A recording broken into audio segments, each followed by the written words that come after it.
sí voy a verlo porque sí hice por ahí una pequeña rectificación en lo que fue el tema.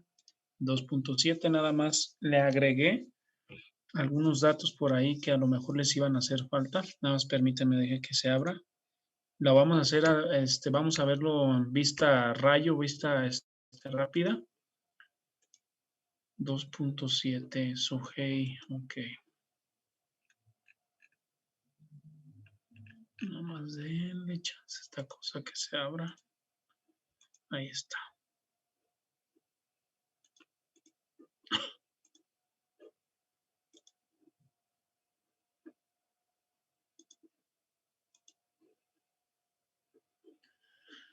Ok, de manera así muy rápida. Bueno, me di la libertad de volver a, bueno, agregar esta información. Por ahí en anexo de estructuras de caídas, esta tablita la puse porque era la continuación del tema anterior. Por ahí, espero yo le haya captado, pues era necesario ponerla, aunque fuera nada más como pegada en el documento, recortada, impresa, lo que sea, pero que fuera la tabla. Bueno, esto sí se vio.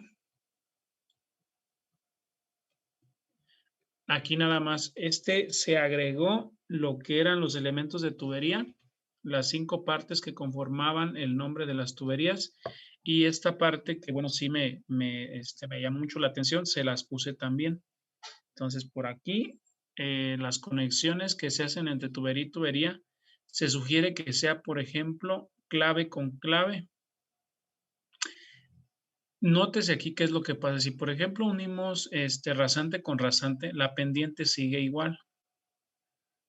Digámoslo así, la pendiente, cuando se unen los tubos rasante con rasante, no hay como una mayor inclinación. Esto a lo mejor es una desventaja en ciertas condiciones.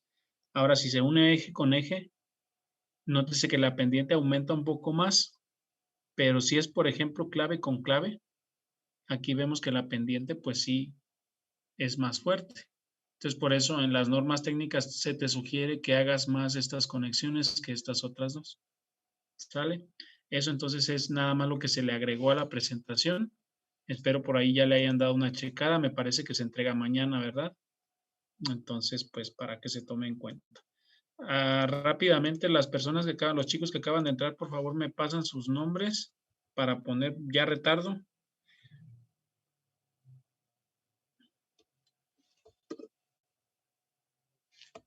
Bueno, no, ya supe quiénes son, ya no es necesario. Ajá, ahí está. Sí, ya Rodríguez Tadeo no entró, ¿verdad? Ni Velázquez Pérez. Ok, bueno. Perfecto. Vamos a continuar con este asunto. Zúñiga-Hacha. Ok.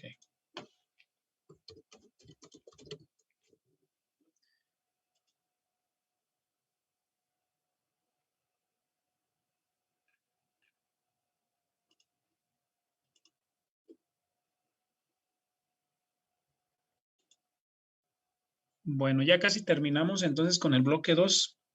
Ese sería el subtema 2.8, estructuras de descarga. Dice, aquella obra final del sistema de alcantarillado que asegura una descarga continua a una corriente receptora. Esas son las obras de descarga. Después de que tenemos toda la conducción y llegamos al emisor, inclusive podemos llegar a la planta de tratamiento, una vez aquí, el agua se tiene que liberar a una fuente, puede ser lo más conveniente es que sea un río, a un arroyo o al mar. Casi te dicen que no lo hagas en la cuestión de descargas al lago o a una laguna. Sí, esto porque, bueno, puede generar obturamientos y todo eso. Bueno, entonces vamos a ver cómo se realiza esta transición entre el alcantarillado y ya las efluentes naturales. No es necesario que vayan apuntando, igual pueden sacar sus capturas de pantallas para tener un orden de cómo se fue dando. Voy a subir la presentación de todas maneras. Dice características de una estructura de descarga. Las estructuras de descarga se dividen en dos tipos. Bueno, esto creo que ya lo vimos, pero de todas maneras se retoma. Dice, son descargas a canales o descargas a otras fuentes, a otras tuberías. Esa es la manera en la que podemos nosotros ver esto. Otras tuberías pues serían un conducto cerrado y en canales pues sería un conducto a cielo abierto. Bien, las descargas se pueden hacer a cielo abierto o cerrado siempre y cuando sean a presión atmosférica. ¿Hecho? Solo en casos especiales se podrá realizar la descarga sumergida. Hablábamos de la descarga sumergida, que es, por ejemplo, si nosotros, el nivel teórico del mar, vamos a suponer que es este, y a lo mejor es el perfil topográfico sería este.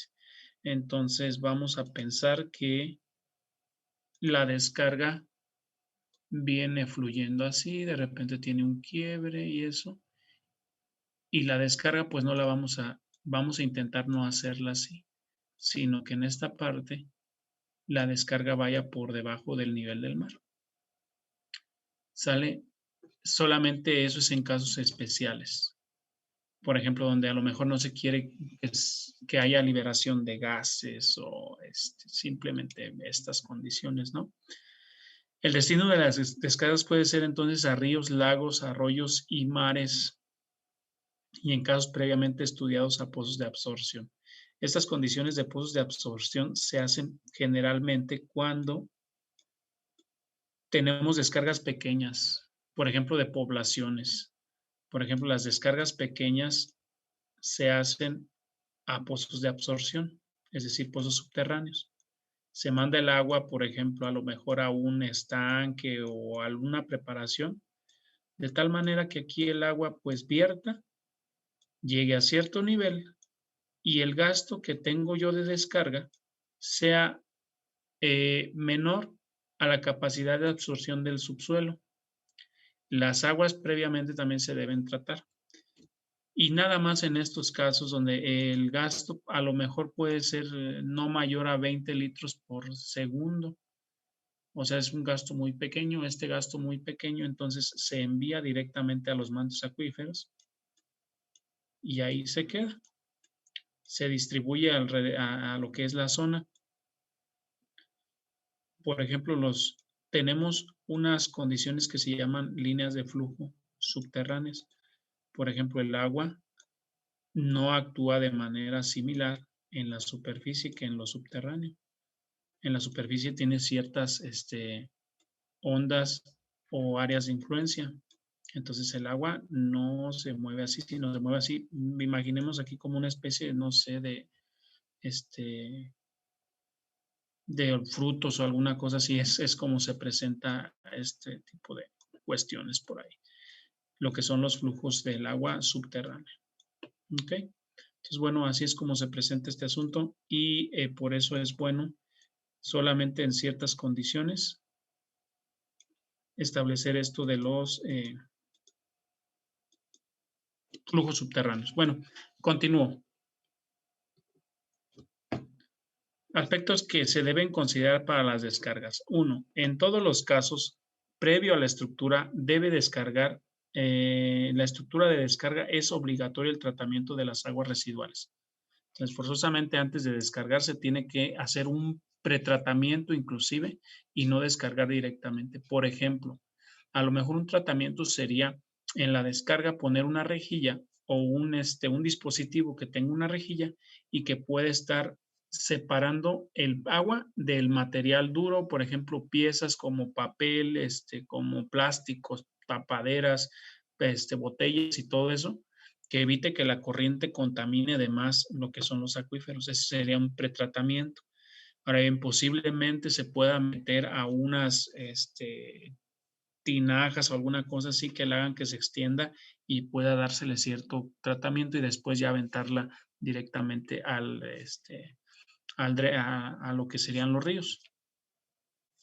Lo que sigue después, el nivel de tratamiento necesario de las aguas residuales deberá adecuarse a las normas técnicas ecológicas vigentes y de acuerdo al estudio de impacto ambiental de la localidad. Entonces, estos aspectos se deben tomar en cuenta y por ejemplo, entonces las descargas que se hagan se le tiene que dar forzosamente un tratamiento. Este tratamiento debe estar en base a las normas técnicas ecológicas del momento, como las que estuvimos viendo, como la norma ecológica ECOL. Ay, no recuerdo el número, pero son todas estas que hablan del QBO y el DBO y así, ¿no? Esto aún cuando su construcción se propague en etapas posteriores. O sea, inclusive se le tiene que dar tratamiento al agua si no hay una planta de tratamiento. Se le debe dar, como menciono, un pretratamiento. Ese pretratamiento entonces debe ser obligatorio y debe quitar cierta cantidad de contaminantes del agua. Ahora bien, esto, por ejemplo, lo que nosotros tenemos en los sistemas de drenaje de Uruapan, es que primero se hizo todo el sistema de recolección, emisores, colectores, subcolectores, interceptores, etc., etc., y después se hizo la planta de tratamiento. Entonces, por ejemplo, ahí a lo mejor no se le daba el pretratamiento, pero sí se evitaba que hubiera más descargas que tuvieran, bueno, que las descargas tuvieran, por ejemplo, basuras o sólidos grandes, ¿no? Y esto, bueno, de alguna manera, pues se puede considerar un pretratamiento. El caso es que, por ejemplo, después de que se hacía todo lo de descargas, después ya vino la planta de tratamiento y sí ya se le están dando tratamientos a las aguas. ¿Qué tanto? La verdad no lo desconozco, perdón, pero sí se le da tratamiento. Cosa que no pasó anteriormente. Por ejemplo, la planta de tratamiento Santa Bárbara se hizo primero, hace ya bastantes años, estamos hablando de 1995, 1998, ya hace un buen de rato de eso. La planta de tratamiento se construyó y después se hicieron los colectores. Desgraciadamente, la planta de tratamiento se diseñó para captar el gasto de toda la ciudad y nada más por condiciones topográficas solamente el 33%, la tercera parte de todo el agua residual de Uruapan va a esa parte. Y eso es toda la zona norte y la zona oriente del municipio. La parte que es como la zona centro y la zona poniente de, del municipio, bueno, al menos de la ciudad, no tenía tratamiento. Ya una parte está tratándose con la planta de San Antonio y la otra sería otra planta que está proyectada acá por donde está la presa Cupaticio. Bueno, pues vamos a continuar con esto. Dice, el dimensionamiento de las estructuras.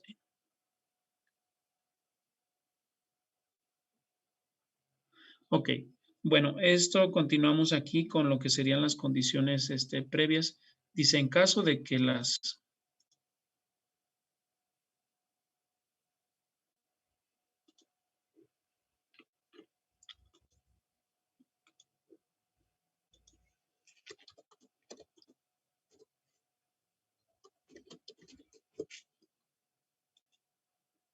en caso de que la construcción de las plantas se difiera, el diseño no será para el gasto máximo extraordinario considerado para el emisor. Debería de. Bueno, se comenta aquí esta cuestión, pero realmente sí se debería hacer que el gasto máximo extraordinario sea atendido. Bueno, más bien el gasto máximo extraordinario posiblemente se pueda no atender todo. Por ejemplo, en tiempos de lluvias, cuando los sistemas son combinados y el agua llega a la planta de tratamiento, pero generalmente no nada más llega agua agua residual, sino también llega agua pluvial. Entonces, lo que se hace ahí es tratar de separarla por medio de otros dispositivos que a lo mejor suban cierta altura y esa altura sea de agua de lluvia y se libere cierta cantidad. Y entonces haya tratamiento del agua residual que sí está más contaminada. Bueno, el dimensionamiento de las estructuras de descarga se hará para el gasto de producción de la planta de tratamiento. Entonces menciono, cuando se hace una descarga, la descarga se diseña para el gasto máximo que puede manejar la planta de tratamiento. Cuando no lo es así, entonces la descarga debe ser igual al diseño del gasto del emisor. ¿Ok? Eso es lo que se menciona aquí. Dice, aunque sea su construcción se propaga en etapas posteriores, también lo menciona.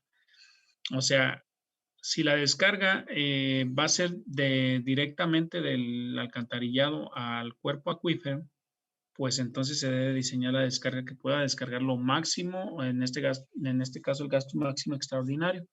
Pero si hay una planta de tratamiento, a lo mejor previo, tiene alguna salida de agua pluvial y entonces lo que se diseña es de todas maneras la descarga para aliviar lo que sería todo este gasto, aún en construcciones posteriores. Bueno, voy a continuar. Ahorita vamos a ver lo que serían estas cuestiones de descarga. Son plano B28. Bueno, vamos a verlas. A ver. Estas descargas las había mencionado el día de ayer, pero vamos a verlas. Si luego por ahí se nos pasa o algo así, mejor vamos de una vez a verlas.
Aquí está.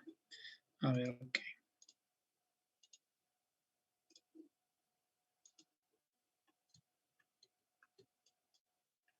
Bueno, lo que tenemos aquí en plano es plano B27, estructura de descarga es viajada. De tuberías hasta de 0.76 milímetros a menor. Bueno, lo que tenemos aquí es varias cosas. Por ejemplo, aquí tenemos un detalle de la descarga. Este es el talud del terreno natural. Tiene un ángulo de reposo con el ángulo de fricción interna. Esto quiere decir que está pues en estado natural y tiene una bajadita o una inclinación. ¿Vale? Me dice que la inclinación que debe tener estos son 60 grados y aquí posiblemente sea un muro de contención o sea algún zampeado, de tal manera que se proteja lo que es el talud natural de lo que sería la descarga. El ángulo que tenemos aquí sería variable. Esta línea de aquí indica que es una preparación del mismo canal. Sale, es una especie como de toma que tiene esta forma. ¿Ok? Esto es visto en planta. Entonces, lo que es la transición entre la tubería y la descarga es como de forma triangular. No sé si se alcance a ver aquí que parece como una pirámide invertida. Entonces sale el agua, tiene aquí una ligera pendiente que provoca que el agua se conduzca hacia la descarga o hacia el cuerpo acuífero que va a descargar. Igualmente aquí te indica que lo mejor sean 45 grados y que el ancho de la descarga sea 1,20. El zampeado debe ser en toda esta zona, de tal manera que la descarga no salga directamente a la tierra o a la margen del río, porque eso provoca erosiones y entonces al rato vamos a tener el agua encima de la descarga.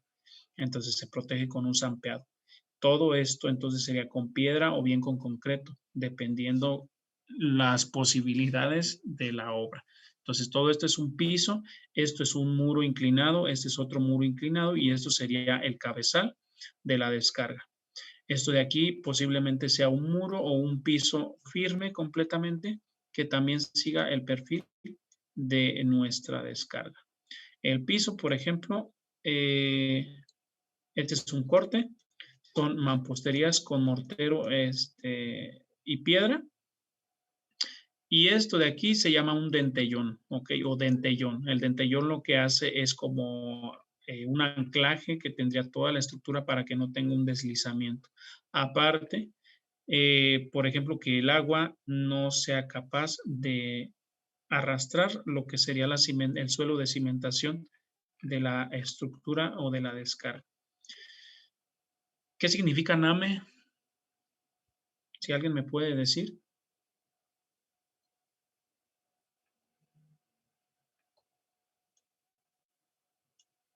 ¿No? ¿No se acuerdan? Se los dejo de tarea. No significa nombre en inglés, es otra cosa.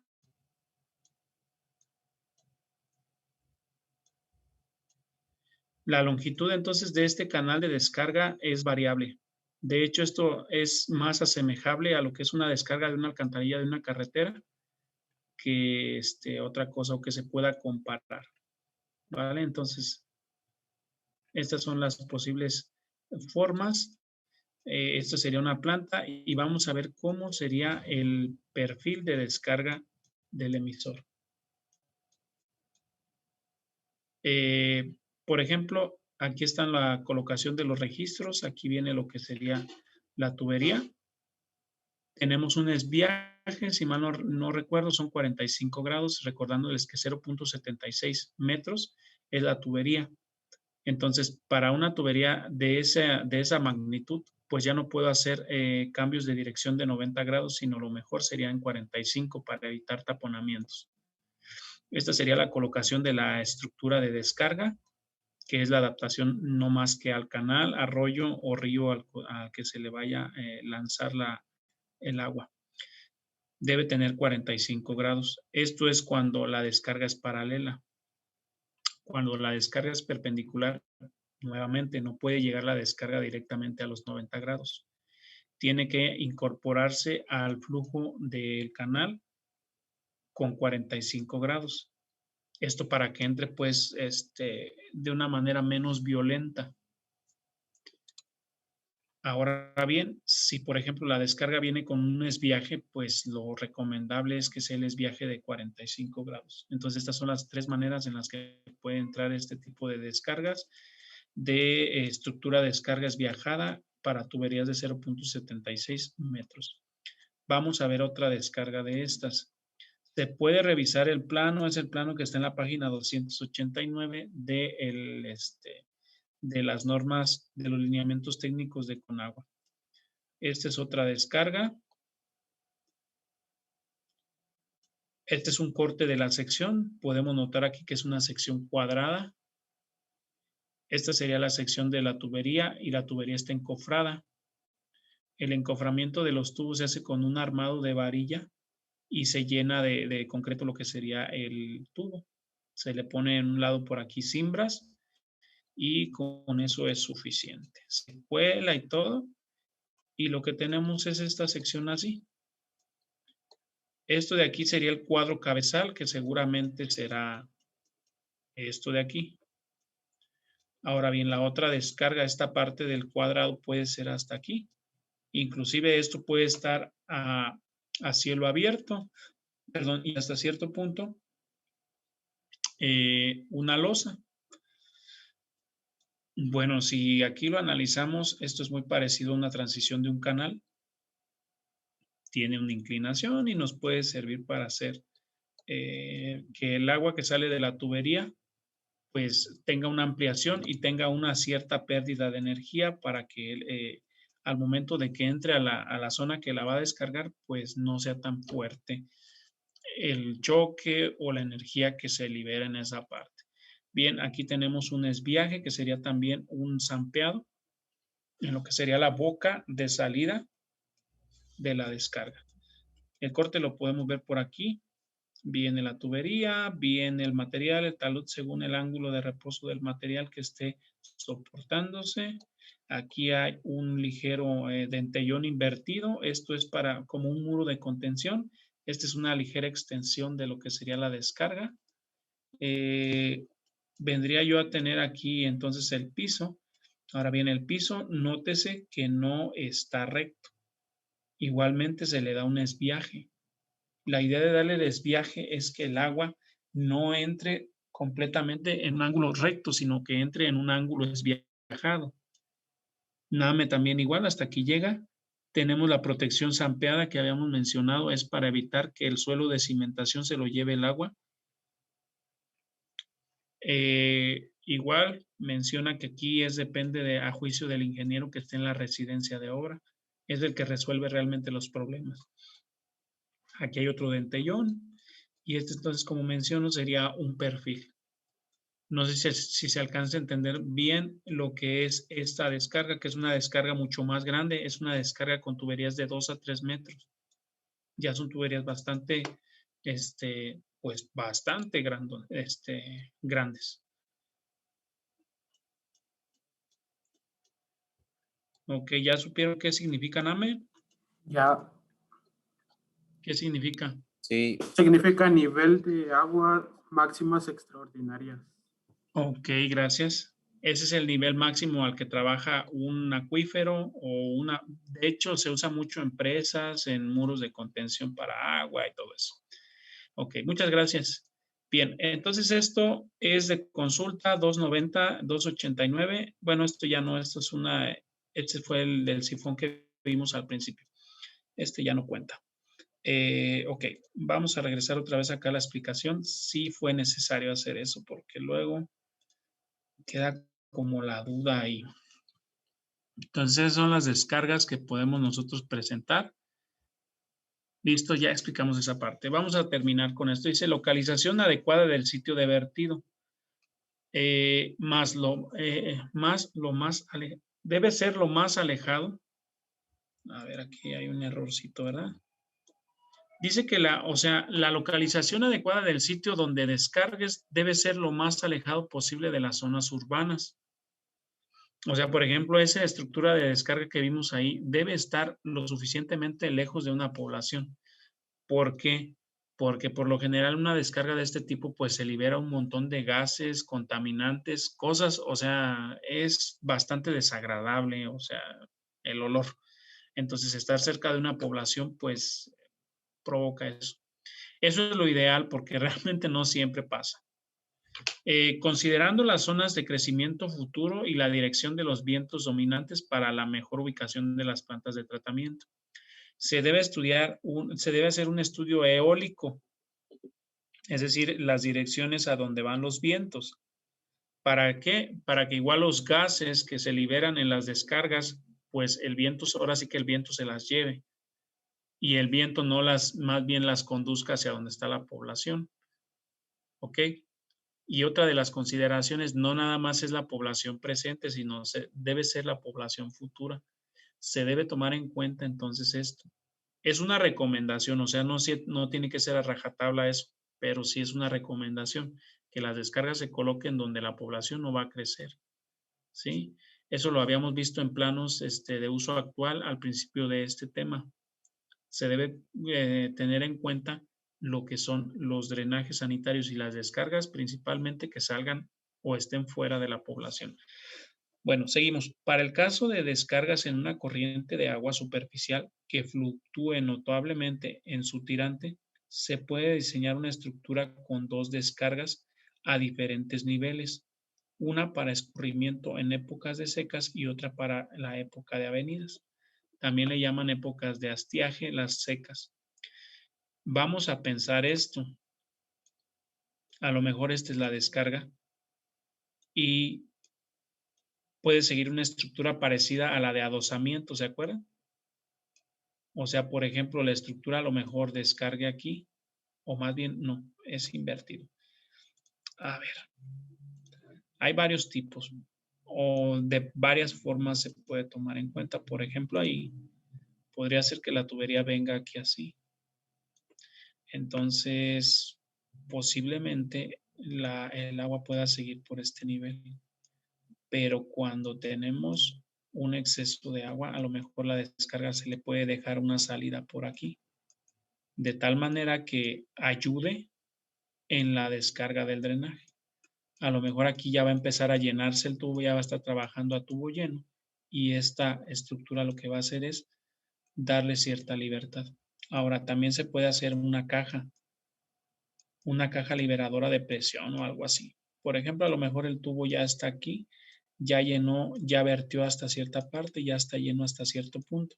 Entonces la descarga a lo mejor sale por aquí y acá más arriba se le pone otro tubo de salida para que tengamos cuando tengamos avenidas máximas, también le ayude a la tubería principal a descargar y esta tubería no se ahogue.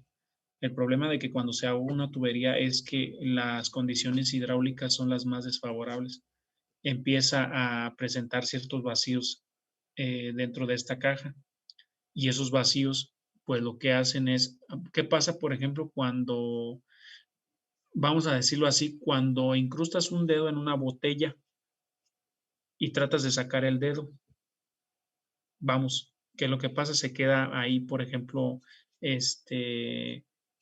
bueno, el dedo se queda como atascado en lo que es la botella. Eso es porque se crea un vacío, ¿ok?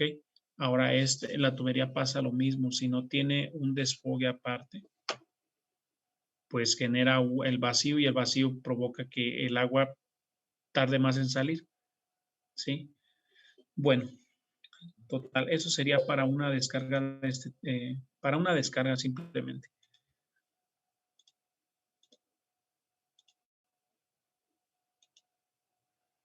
Bien, continuamos.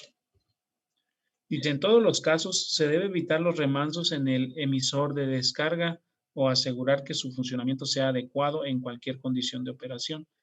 ¿Qué es un remanso? Bueno, es una transición de régimen uniforme a régimen turbulento que genera una cierta condición de curvas, ajá, y genera un espumeo, vaya. Entonces aquí ya entra un régimen bastante turbulento el agua de un canal.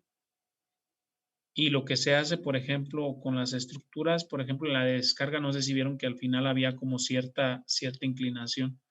Lo que hace la inclinación es forzar a que el agua tenga un tirante crítico y el tirante crítico, bueno, pues nos establezca una zona de control y evitemos lo que son ese tipo de formas ahí, que puede presentarnos, bueno, más problemas más adelante.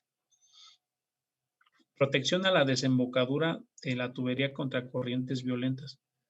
También, como mencionamos, se pueden poner como dentellones o se puede poner otra forma extra para evitar que las corrientes ahora que sea a la inversa, que la corriente, por ejemplo, suba a un nivel de tal manera que vaya a empezar ahora a dañar la estructura de descarga.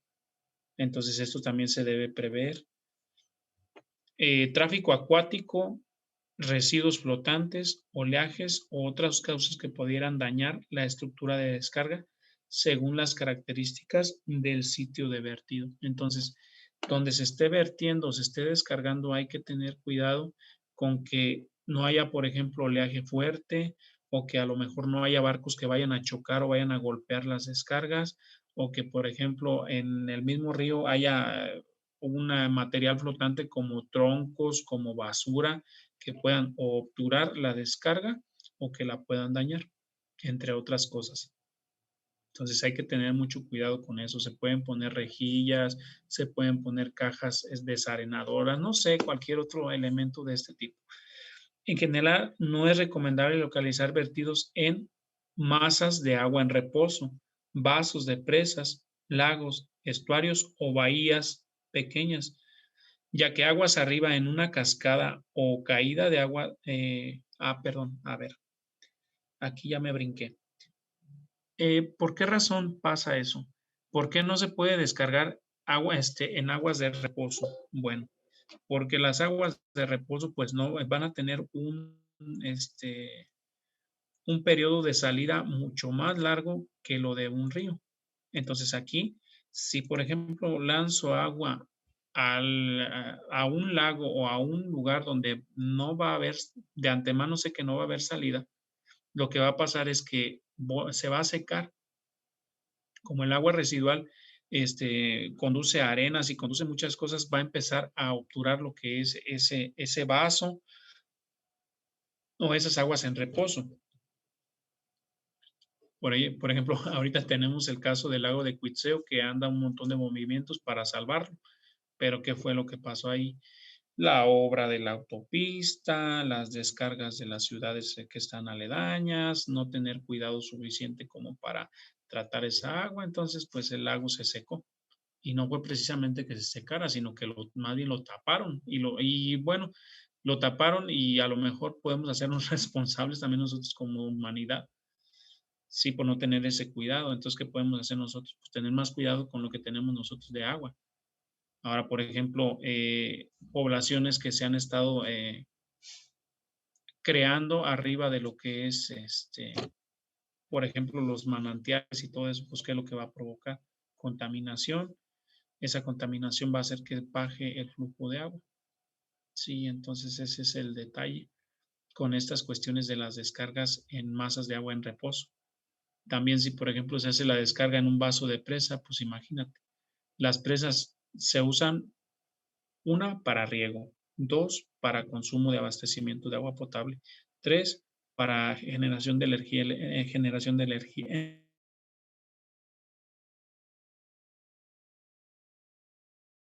Bueno, menciono, por ejemplo, los vasos de presas funcionan para esas cosas: irrigación, abastecimiento de agua potable, generación de energía eléctrica, control de avenidas y otras tantas cosas. Bueno, de hecho me faltó una, ahorita no la recuerdo, pero sí funcionan para esto. Ahora bien, si por ejemplo en un vaso de agua se descarga drenaje, pues no quiero imaginarme, ¿no? O sea, si va a servir para consumo humano, pues te vas a tomar el agua residual, o sea, no sé si me da a entender qué pasa ahí. Ahora bien, en estuarios o bahías pequeñas, los estuarios, bueno, déjenme recordarle, por ejemplo, si vamos hacia la zona de la costa michoacana, Lázaro Cárdenas, Caleta de Campo, Playa Azul, etcétera, hay unas partes donde tenemos lo que son unos lagos donde se crían cocodrilos. Esos son los estuarios. Si, por ejemplo, ahí hay descargas de drenaje, pues como no tienen una salida eficiente ese tipo de acuíferos, pues ahí vamos a dejar el montón de agua residual, asoleándose y todo, y vamos a acabar con la fauna. Entonces no se recomienda esto, que las descargas no sean a estas zonas, ni tampoco, bueno, bahías pequeñas. Las bahías, pues son cuestiones, son puertos naturales, son una forma como de ese creada en lo que son las propias playas y pues también no se puede descargar ahí, ya que una bahía, por ejemplo, este es a lo mejor la forma que tiene, aquí viene el mar y la bahía está cerrada, entonces descargamos aquí en una bahía y pues el agua va a estar aquí recirculando, aparte de que una bahía por lo general es una zona turística, ya que es una parte del mar donde no golpea completamente el oleaje del mar abierto. Entonces, esas son lo que se puede provocar. Ahora bien, continúo con esta explicación. Dice aguas arriba de una cascada o caída de agua, tampoco se puede hacer, o en terrenos bajos que estén alternativamente expuestos a inundaciones o secado. Bueno, por ejemplo, estas zonas donde sabemos que llueve y se inunda en tiempo de lluvia, porque era una laguna o un lago que ya se secó, no podemos descargar ahí. O si descargamos es porque se va a utilizar para riego o alguna otra cosa y también se debe dar previo tratamiento. Entonces, por ejemplo, si esas zonas se descarga ahí y sabemos que se secan o se inundan, pues al rato vamos a tener expuesto también el drenaje, o sea, el agua de drenaje ahí asoleándose y provocando enfermedades de mil y una formas. Enfermedades bastante peligrosas y bacterias bastante peligrosas que pues pueden dañar al ser humano. Sitios de vertido previo tratamiento. Ok, esos son los sitios que sí se recomienda descargar. Por ejemplo, la disposición final de las aguas residuales tratadas se puede llevar a cabo en diversas formas que complementan por medio de los procesos naturales el trabajo que efectúan las plantas de tratamiento. ¿Ok? Estos son los vertidos, los lugares a donde se vierte. Corrientes superficiales, vertidos en terrenos, vertidos en el mar, vertidos en lagunas, lagos y lagunas y recargas de acuífero subterráneo por medio de pozos de absorción. Por favor, tu actividad sería complementar estos 1, 2, 3, 4, de estos 5 conceptos con definiciones que tú escribas, o sea, parafraseadas. Una lectura y luego crear una definición con tus propias palabras, por favor. Y tiene que ver con estas 5 cosas. Entonces, por ahí anótenle, sería tarea.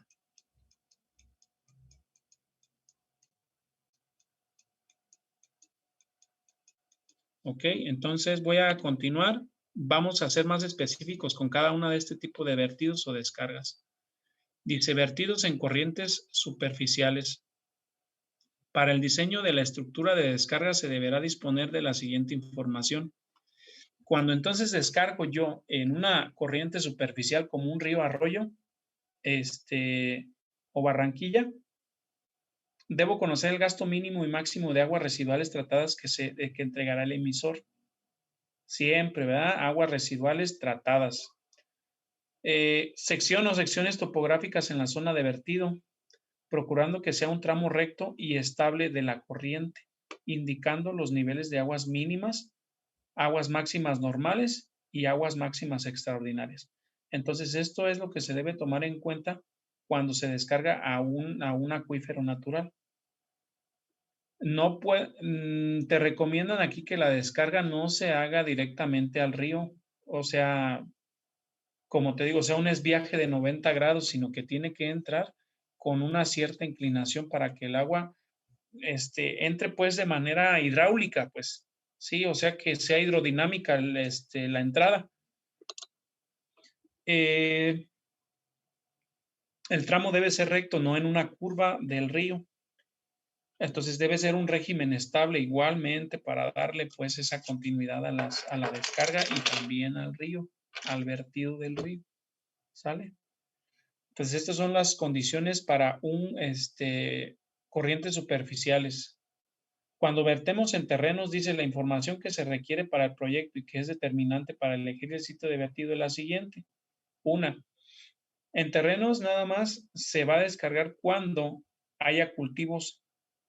Cuando voy a regar con agua residual los cultivos, dándole previo tratamiento.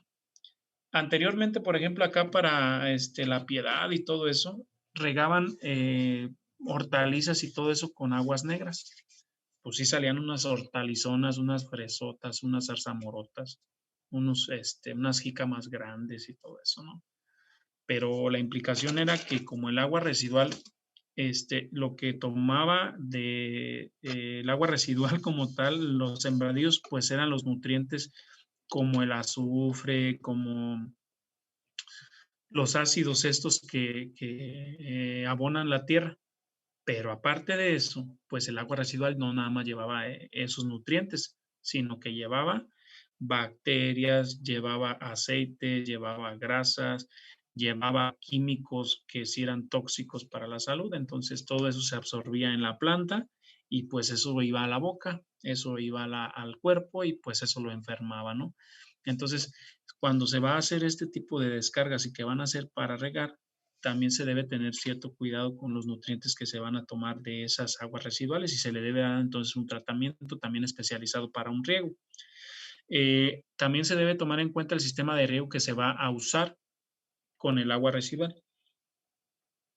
Hay que tener en cuenta el gasto mínimo y máximo de aguas residuales tratadas que entrega el emisor, el tipo de suelo donde se va a descargar, la permeabilidad y factibilidad para drenar el suelo, la elevación del nivel freático y la topografía del terreno ligada a la del emisor del efluente.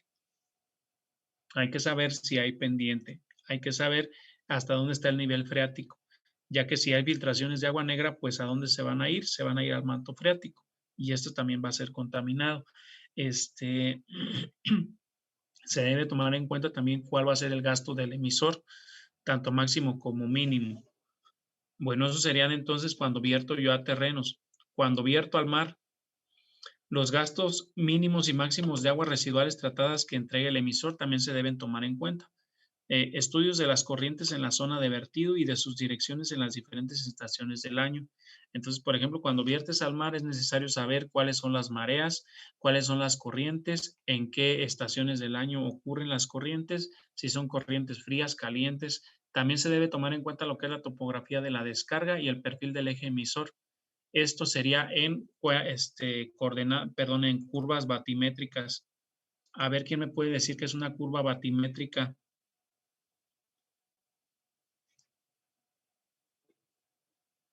Bueno, mientras leo y ahorita me dicen, la batimetría debe cubrir una superficie aproximada de 30,000 metros cuadrados de no más de 150 metros a lo largo del eje del conducto con un ancho de 200 metros, teniendo como eje el emisor.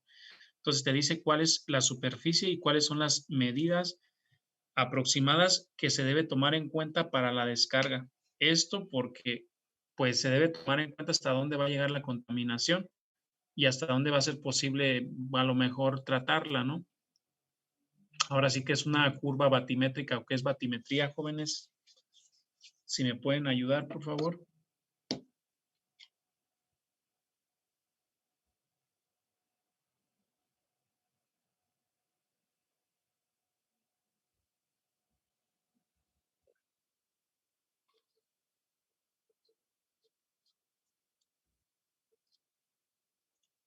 Ok, efectivamente.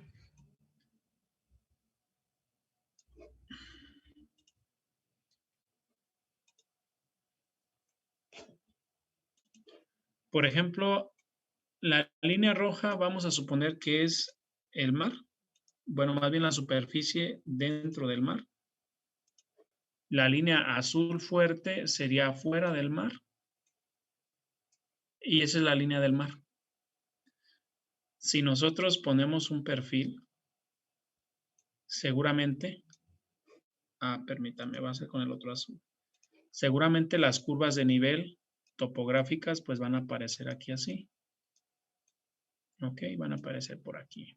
Y a lo mejor estás por acá. Y aquí hay un pequeño pliegue.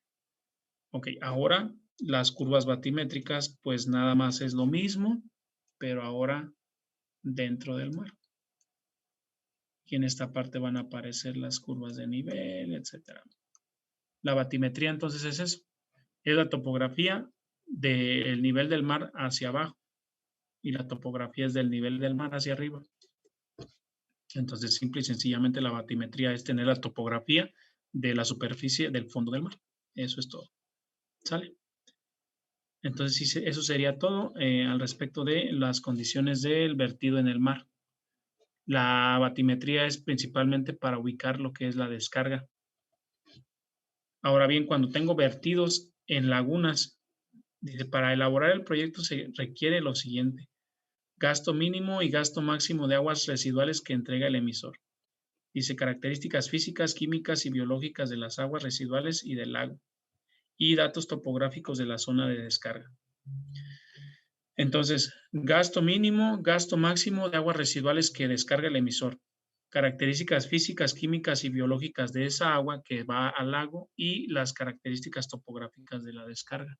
Como dijimos, no se recomienda hacer una descarga en lagos ni lagunas, pero si se hace, se debe tener cuidado con qué es el residuo que está descargándose al lago, porque si el residuo es muy violento, peligroso, puede matar a la fauna que está en el lago, puede obturarlo, puede taparlo, o se lo va a contaminar y se lo va a acabar. Es por esa razón por la que se debe hacer eso y se debe evitar las descargas ahí. Cuando hacemos recargas de acuíferos subterráneos por medio de pozos de absorción, se debe tomar en cuenta entonces el depósito de repartición y pozos de absorción. Como mencioné, no puedo poner a lo mejor un pozo a 2 metros porque me va a interferir, o sea, pues prácticamente aquí el agua va a estar chocando entre sí y no va a haber una correcta inyección de agua residual a lo que son al subsuelo. Entonces, por ejemplo, eso tiene que ver con el grado de filtración, con la capacidad permeable que tenga el suelo, con la cantidad de agua que le vaya a suministrar, etcétera. ¿Vale? Entonces, esto es lo que nosotros tomaríamos en cuenta por ahí, muchachos. Se debe saber hasta dónde están los pozos de absorción y, por ejemplo, qué influencia, la zona de influencia que va a tener el pozo de absorción. Y no debe interferirse un pozo con el otro pozo. O sea, por ejemplo, estas ondas que estoy aquí dibujando, que serían a lo mejor las áreas de influencia, no pueden tocarse unas con otras o no pueden traslaparse unas con otras porque entonces ahí va a haber problema. ya la filtración no va a ser la óptima. Para esto, entonces, los estudios de geohidrología del lugar definirán la posibilidad de proyectar este tipo de descargas, además de considerar el adecuado tratamiento de las aguas residuales. ¿Sale? Entonces, a lo mejor la tierra está por aquí, la superficie terrestre está por aquí. Ahí están los pozos de absorción y se debe tener entonces en cuenta las características hidrológicas de lo que sería la cuenca subterránea. Bueno, y eso sería todo al respecto. Muchas gracias. Tengo una duda. Sí, Las descargas de las que hablamos, ajá. son las que salen o los residuos que salen de la planta de tratamiento que las vamos a descargar a alguno de estos lugares, o es en general, o sea, se descargan estos lugares donde no hay plantas. Ok, mira, por ejemplo, ahí hubo unas observaciones. Al principio hay algunas, bueno, son 3 puntitos por ahí que se deben tomar en cuenta. Dice que las descargas se pueden hacer libres a los acuíferos, pero se le debe dar un pretratamiento. Como que se contraponen, o sea, como que se contradicen ahí, y sí es cierto. Pero la recomendación es que si vas a descargar, sea con el agua tratada.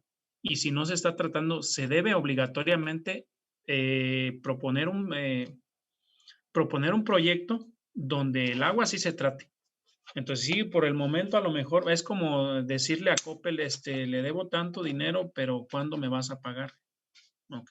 Ahora aquí es lo mismo, la descarga, tienes que dar un proyecto a un cierto plazo donde el agua se trate. No la vas a descargar nomás por descargarla y ahí ya se quede.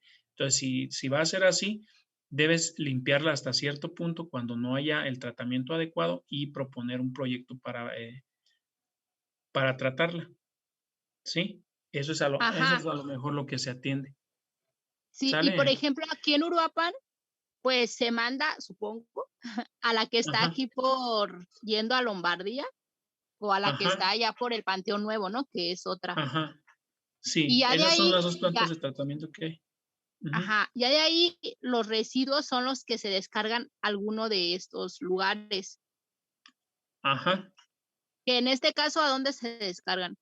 Mira, por Aquí en ejemplo, Uruapan, pues. la planta de tratamiento Santa Bárbara descarga al río Santa Bárbara y la planta de tratamiento San Antonio descarga al río San Antonio, que es el que está por ahí por un lado.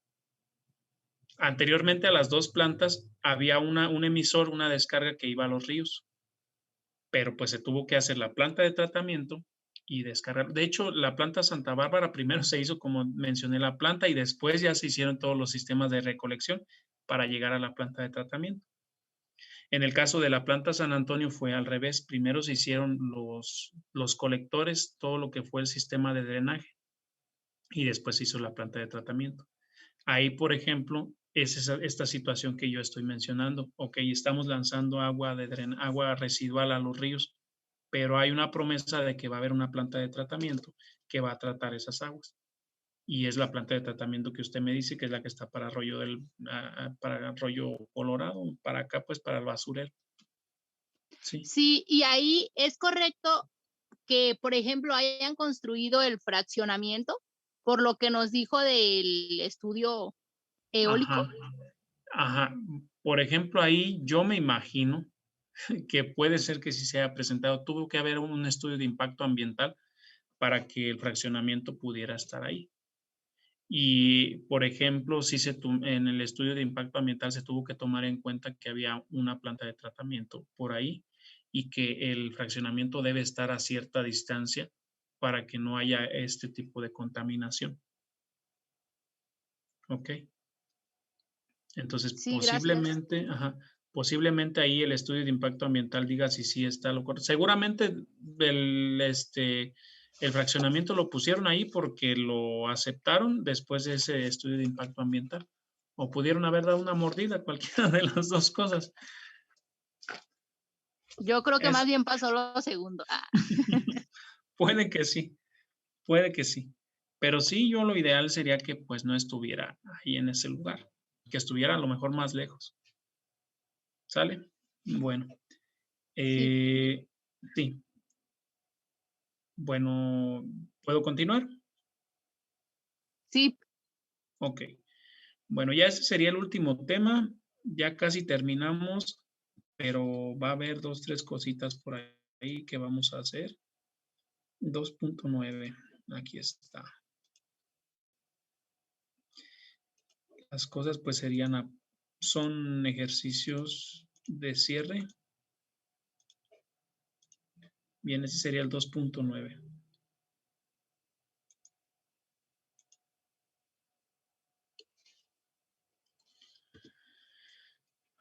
Ok, este es un tema ya corto.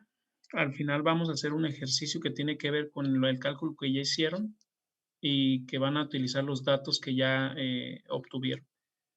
Dice 2.9, diseño hidráulico. Este sería el cierre entonces ya de todo esto que estuvimos viendo de especificaciones.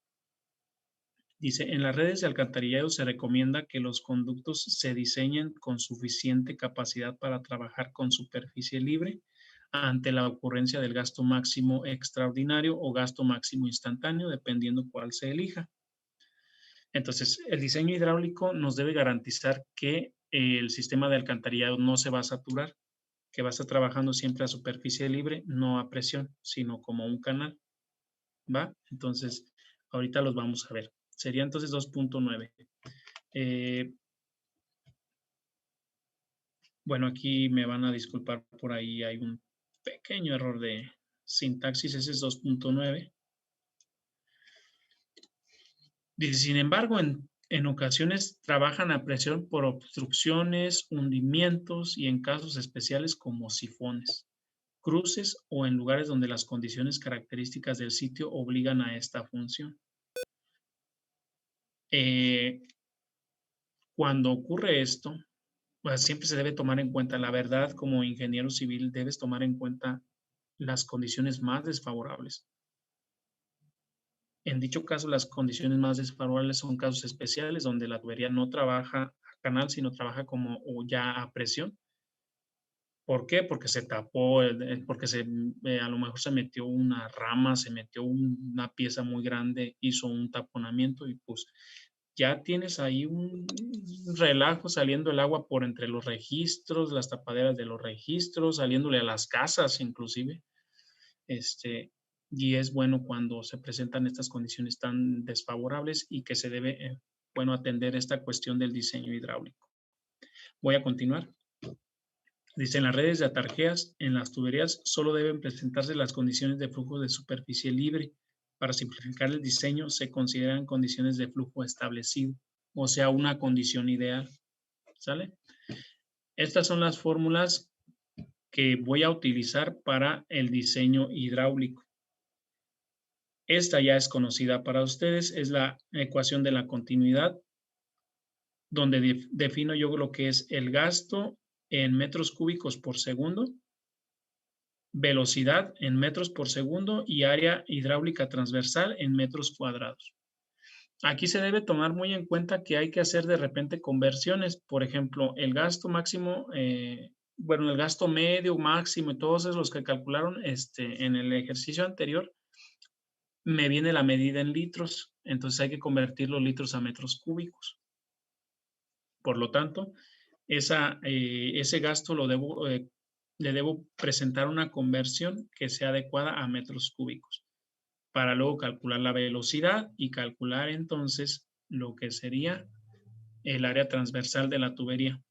Esta área transversal de la tubería me va a servir para ir a una tabla comercial y escoger una tubería. Bueno, total. Para la velocidad necesito adaptarme a algo. Como el escurrimiento es idealizado y voy a tomarlo como continuo permanente, entonces tomo esto, pero ¿cómo calculo la velocidad? Dice, para el cálculo hidráulico del alcantarillado se utiliza la ecuación de Manning para calcular la velocidad, donde la ecuación de Manning es esta que dice así, es el inverso de la rugosidad multiplicado por el radio hidráulico elevado a la 2/3 entre la pendiente de la sección longitudinal, la pendiente, por cierto, elevada a la 1/2. donde V pues es velocidad, R radio hidráulico, S la pendiente y N el coeficiente de fricción adimensional del material que estamos tratando. Entonces, para esto debo también yo establecer qué tipo de tubería es, si es de concreto, si es de plástico, si es de PVC, si es concreto simple, concreto pulido, etcétera. Bueno, a esto adicionado, necesito calcular lo que es el área hidráulica y el perímetro mojado de la sección para sacar entonces lo que sería todas las otras condiciones. ¿Sale?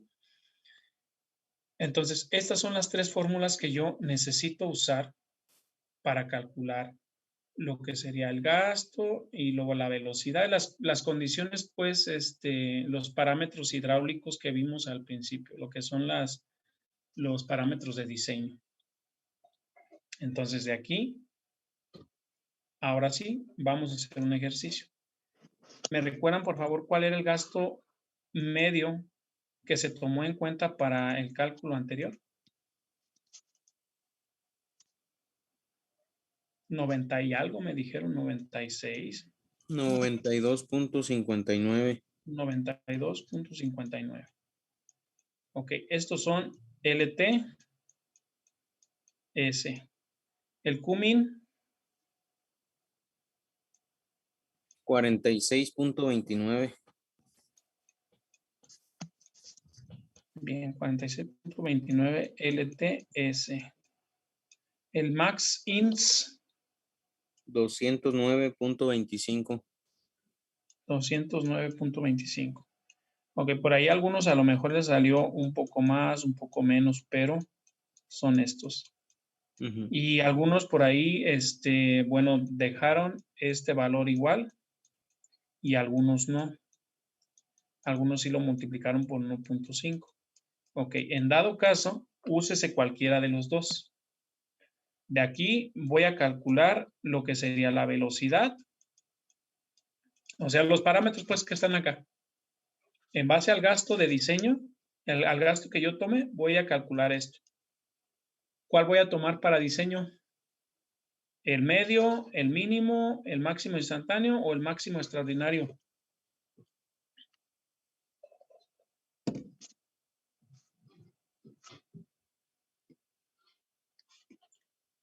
El máximo extraordinario. Ok, entonces voy a usar el máximo extraordinario para calcular la velocidad y calcular el área hidráulica. Sí, entonces necesito la velocidad y necesito el área hidráulica. Puedo basarme en estas condiciones, en la fórmula de este gasto, la ecuación de la continuidad, en el radio hidráulico y en la velocidad. ¿Queda claro? Entonces yo aquí voy a esperar que ustedes me hagan una propuesta de cómo solucionar eso. Los resultados que me den van a ser para escoger una tubería, un diámetro de tubería adecuado para el drenaje que voy a utilizar. ¿Sí? Entonces, pues así le hacemos. Sí, tengo algo más que decirles. De una vez les voy a poner el trabajo final. O sea, el trabajo final del bloque 2.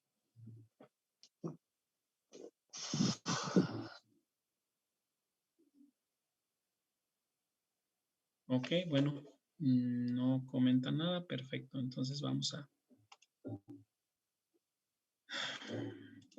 continuar. ¿Nos va a mostrar qué es lo que vamos a hacer?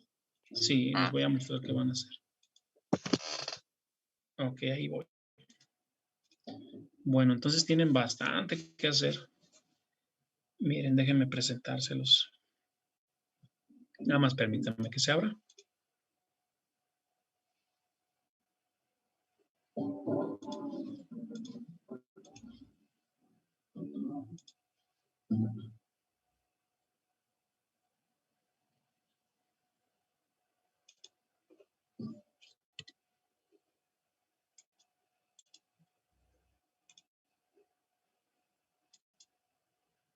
Ok, no quiere.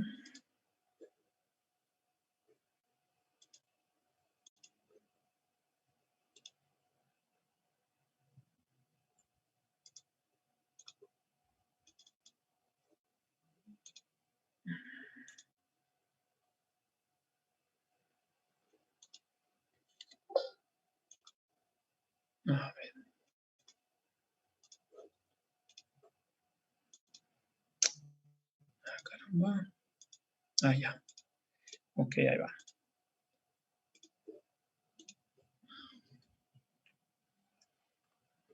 Bueno, muy bien. Este es el trabajo que vamos a hacer como final.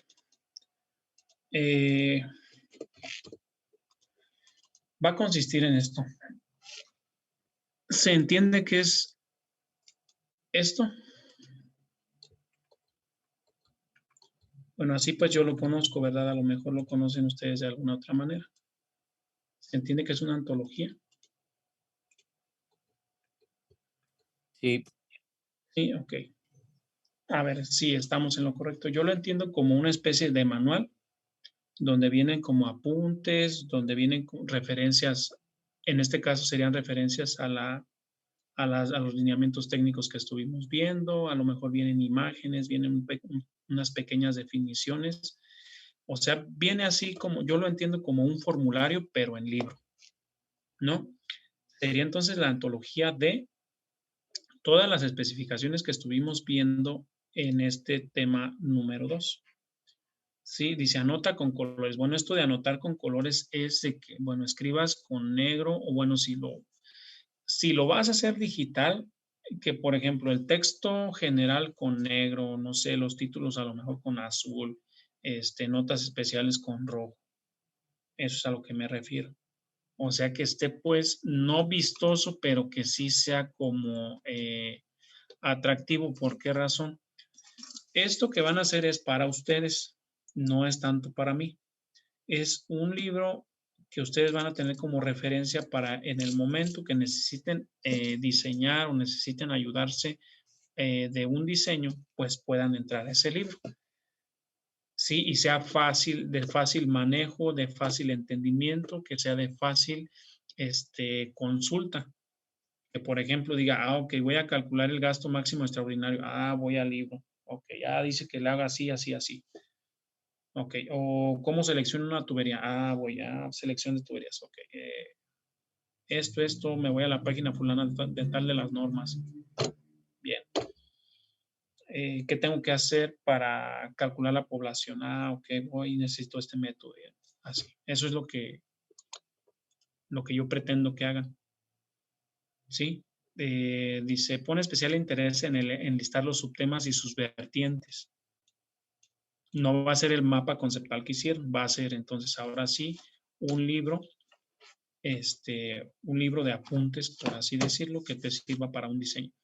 3, realizar definiciones breves y dejar referencias que enlacen o citen temas y páginas de las definiciones con las normas de Conagua, que son las que estuvimos viendo. Colócale una portada, escribe de conclusión media cuartilla y enumera las hojas. Terminando esto, vamos a hacer un examen teórico. Voy a hacer un montón de preguntas de cómo funciona esto y todo eso. ¿Sí? ¿Dudas? La entrega va a ser para la semana que viene. Tentativamente sería el lunes.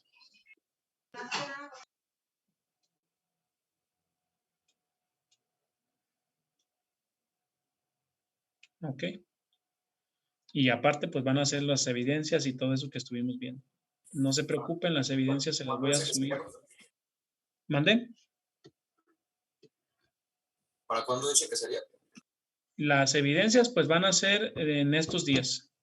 Se las voy a poner de tal manera que no las entreguen como que muy pegadas. Unas mañana, otras el viernes. Y la entrega de esta antología sería el lunes próxima semana. El Pues examen, pues sí. perdón, este trabajo es como el conjunto de todas las evidencias, ¿no? El conjunto de todas las evidencias del bloque 2. Ajá. Pero va a ser como más depurado. O sea, va a ser más enfocado a que esto va a ser más enfocado a que va a ser un libro de consulta para diseño. ¿Sí? Sí. Ok. Bien. Sin más por el momento, yo no tengo más que decirles. Sería entonces esto. Como lo vayan creyendo pertinente, pueden ir dejando la videoconferencia. ¿Y para cuándo se supone que es el examen?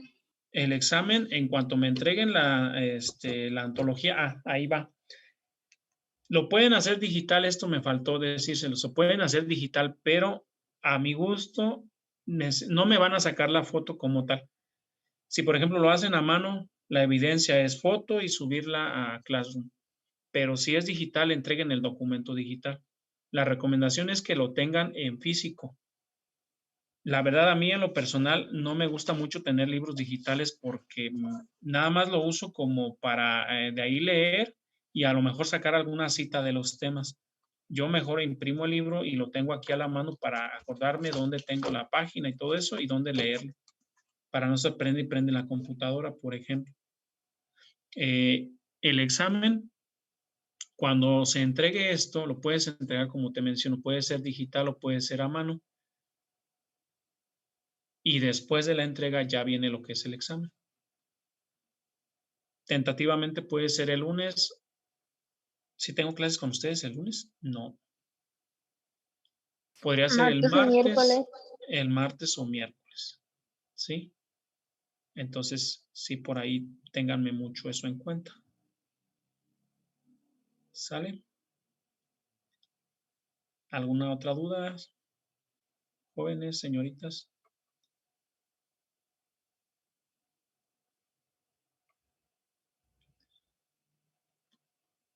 ¿No?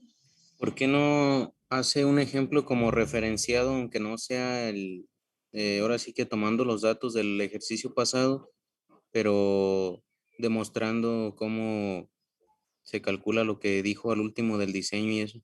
Ah, ok. A ver. Por favor. Sí. Bueno, mira, yo recomiendo esto. Déjenme, creo que, no, voy a insertar otra diapositiva para hacerlo. Así como le hice pues la vez pasada, ¿no? Que no, como que no quedaba claro qué iban a hacer y yo les expliqué, como algo general de cómo hacerlo. Sí, Ajá. a ver. Ajá. Sí, ya te entendí. A ver. Vamos a buscar aquí la pluma. Pluma y bolígrafo. Ahí está. Ok, por ejemplo, dijimos que el que vamos a utilizar es el gasto de diseño, que sería el máximo instantáneo o el máximo extraordinario. Ok, de aquí la sugerencia es esta. Primero, el gasto está en litros por segundo. Hay que convertirlo a metros cúbicos por segundo. Ese sería como el primer paso. Tomando en cuenta el gasto de diseño, ese es el que le vas a dar prioridad ahorita. El gasto mínimo es para otra condición, pero también es para una revisión de la tubería que escojas. Bueno, ese sería el primer paso. El segundo paso sería con la ecuación de la continuidad, encontrar el área. Aquí no les voy a decir cómo ustedes ustedes van a tener que hacer el despeje, pero van a tener que encontrar el área hidráulica de la tubería. El área hidráulica necesaria. Bien, ahora el área hidráulica necesaria te la van a dar en metros cuadrados. Tú no puedes ir a revisar lo que son las fichas técnicas de las tuberías con los metros cuadrados. Se tienen que transformar a centímetros cuadrados. O bien, se deja en metros cuadrados, pero de aquí se tiene que hacer otra cosa. El área la tienes que convertir a un diámetro. O sea, el área que tengas ahí va a ser el área del círculo de la tubería. Entonces, ¿qué voy a hacer ahí? Voy a calcular el diámetro. Ya que tengo el área hidráulica, a partir de la fórmula del área de un círculo, despejo el diámetro y encuentro lo que sería el diámetro. Una vez que tenga el diámetro, ya ahora sí puedo seleccionar una tubería. Y para mí, hasta ahí estaría completo el problema. En el momento que tengas el diámetro del interior de la tubería, a partir del área, hasta ahí se queda. ¿Sí queda claro? El gasto de litros de segundo se convierte a metros cúbicos. Ajá. Luego, hay una condición más. La velocidad la vas a proponer. En las normas técnicas, bueno, en los lineamientos técnicos hay una velocidad máxima. Por ahí indica cuál es la velocidad máxima para las tuberías. Ok, la velocidad máxima es la que vas a tomar en cuenta para el diseño. Sí, entonces, propuesta de lineamientos técnicos, de ahí sacas la velocidad y con eso vas a poder sacar lo que sería el área. Teniendo el gasto máximo extraordinario, la velocidad máxima, sacas ahora sí lo que sería el área de la tubería y luego el diámetro. Y eso es todo lo que se va a hacer. ¿Sale? Entonces, de mi parte, pues es todo. Que tengan una excelente tarde. Cuídense. Gracias, profe. Hasta luego. Gracias, profe. Igualmente, hasta luego. Hasta luego. Cuídense. Dale, hasta luego.